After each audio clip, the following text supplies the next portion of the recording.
the majority of the boss's time is spent west of Banff. For him to come over to Canmore, the Harvey Heights area, that's a unusual travel for him. I've been a nature photographer for over 20 years, and probably over the last 12 years, I've had a dozen or more encounters with him. He came back from Harvey Heights after visiting the town of Canmore on Sunday evening. And thankfully, he started heading back towards Banff National Park, which is his home turf.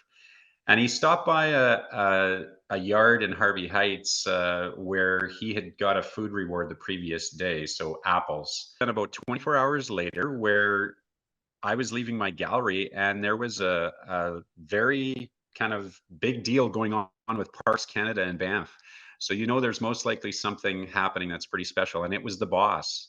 And there was 4 Parks Canada wardens that were escorting the boss on a very thin piece of habitat that goes up against the CP rail. So it took the boss about 20 minutes, and then eventually he was on the west side entrance, and Parks Canada just did a phenomenal job of keeping this fella safe and getting him back to his home turf. Parks Canada shared with me, as he's getting older, he's taking a few more chances.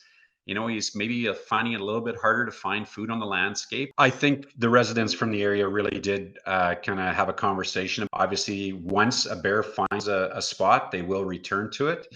I think we have to be very careful, especially in the fall times when we do have these fruit trees, if people want to keep them, that you're clearing out the branches, that you're picking up any of the fruit that's on the ground.